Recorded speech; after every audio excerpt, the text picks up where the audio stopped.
The more hits we play, the more hits we get. URLradio.net. Stacy Sturm. Kevin Kais. Let's talk about 5 scientific reasons the dark side will always win, Kevin. And this is not good news. But it has to be true if science is backing it up. It is. Scientific reasons. That's right. These are all based on random studies. You know, at least probably 4 Bunsen burners were used in this study. And $10,000 worth of grant money. This is from a website called cracked.com. I love that website. Is that like the magazine Cracked? Yes. Okay. Yeah. So the rebels got lucky. Hans, Luke, Leia, and the Nib-Nub guy who flew with Lando.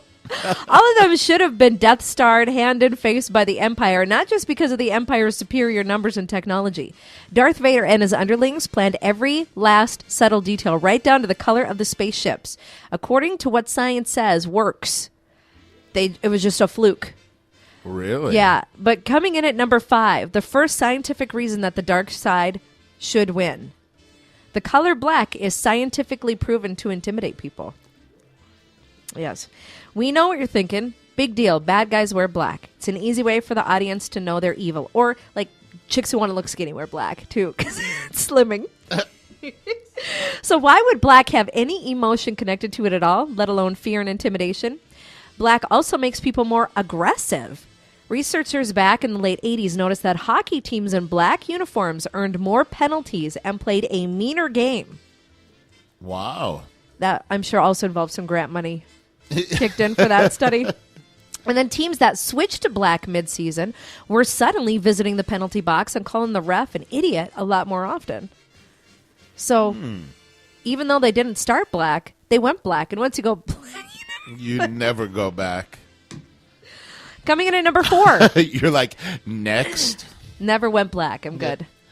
Nope, me either. Thinking evil thoughts and clenching your fist makes you stronger. It's a scientific fact. Experiments show that physically gripping something boosts your endurance and mental willpower. And that's what bad guys do. They always have their fist clenched. This has been proven in a whole series of experiments. In one, they found that people could endure pain twice as long, in this case from holding their hands in icy water, if they gripped an object tightly at the same time. Yet another study recorded that students were better at resisting the temptation of junk food at the campus store if they clenched their fists. Making a fist simply makes you stronger. And you know what makes you stronger still? Thinking evil thoughts. Yes, they did a study at Harvard. No joke. They did a study at Harvard by simply having 3 groups hold a 5-pound weight as long as they could. They'd try it once with nothing at all on their minds. Then they would try it again while envisioning themselves doing good deeds, like helping somebody open a door, hold the door open for somebody, help a lady across the street.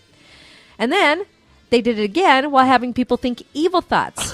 Guess which one held the barbell the longest? The evil people. Wow. I know, right? I can't tell you the last time that I clenched a 3-pound. A 5-pound barbell and thought evil thoughts? Well, I refer. Do not try this at home. I refer to it as the 5-pound barbell. Boom! I get it. You're talking about your beer. That's right. Coming in at number 3. Arrogance inspires confidence. First of all, just standing like Darth Vader will raise your testosterone levels. Hands on your hips, feet apart, like a superhero. It's evolution. Acting like the alpha in the group with your body language actually creates changes to let you assume the role physically. And while we associate pride and arrogance with lazy idiots who are just bound to their comeuppance, a study at Northeastern University found that people who have been given an ego boost before setting out to complete a task worked longer and harder than humble peers. Their arrogance made them more effective. And not only that, but they were also viewed as more dominant and liked by other participants. Experiments show that as much as we say we hate arrogant and prideful people, when we actually run across them, we tend to think that they're the coolest thing ever. It's like high school all over again. I hate arrogant people. Well, according to study, then you did not take that study. Because everybody thought that's the alpha dog. Follow them. I know, right? I'd be like, screw them. going to stand here with my bad posture with my hands in my pocket. All humble and quiet like. Okay, number 2 scientific reason that the dark side will always win. Doom and gloom makes you smarter. Really? Yeah. Sadness makes us better thinkers. Joe Forgas, a psychology professor at the University of New South Wales, set up an experiment that required volunteers to make judgments based on urban myths and rumors. He consistently found that subjects who were considered sadder were more skeptical and able to think critically. Even more unbelievable, he found that people who were sad were more convincing. Yeah, he and his colleagues set up an experiment where they had sad and happy volunteers write arguments on various issues. How'd you like to be part of that study? Scientists and undergraduate students then rated them. Overall, the depressed volunteers created more convincing arguments than the optimistic volunteers. And how would you like to be that in that group that the guy standing in front of you and saying, all right, we're going to separate you into the happy and the sad group. Anybody here take Pax Solar? Yeah. You sorry bastards, come with me. You happy people, go with Sunshine over there. And then the last one on the list, number 1 reason, scientific reason the dark will always win, deep voices. Ted See, Williams. Ted Williams, it all gets back to that. That's why he's so successful. He's an evil force. It's the circle of life. Experiments show that a deep voice is a surefire way to establish dominance over whomever you're talking to. It was the Penn State Department of Anthropology that reported that men view other men with deep voices as more dominant. It works the opposite way, too. This perception of dominance, whether it be their own or somebody else's, affects how men speak to one another. They will purposely lower their voice if they want to be the more dominant person. They'll subconsciously do it just to totally kick a guy's butt. You'll notice that's why in bar fights you'll be like, yeah, you want to go? Yeah, I want to go. Yeah, you want some of this, man?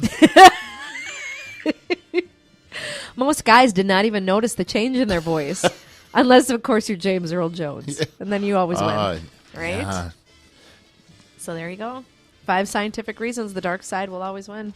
Would imagine that if I had a guy come up to me and go, listen, I'm going to kick your butt in. Yeah. I'd be a little scared as opposed to, hey. Hey, you. You're going down, man. But then what if he's wearing black and is True. sad? He's got at least 2 out of the 5. I'm going to need a notepad for all this stuff. Let me get this. Are you sad? No. You are wearing red, though, today, so I feel safe. I live to see another day. Yes. Yes! All those goth kids now are like, yeah, man, I wear black. I'm sad all the time. And poor guys Exactly. don't have I the think deep evil voice, though. thoughts, man. Oh, yeah? Yeah, I got 3 out of the 5. I go to the dark place every day. I listen to Manson. Yeah. I listen to My Chemical Romance. Yeah. Don't you see the distraught in my eyes? My life sucks, man. I'm middle class. My dad's a doctor. My life sucks. It's horrible. All right, Trevor. Oh. Trevor. All right, thanks, Randy. Oh, all right. So there you go. Hey, coming up next, what your favorite animal says about you. We're going to take another person. That's our personality quiz this week. All right. What your favorite animal says about you. So we're going to do that when we get back. Also, a spilled drink in the cockpit leads to a hijacking alert. So we'll talk about that. Okay. And get your song requests and let me know what you want to hear today. Email me, Stacy at urlradio.net. That's Stacy at urlradio.net.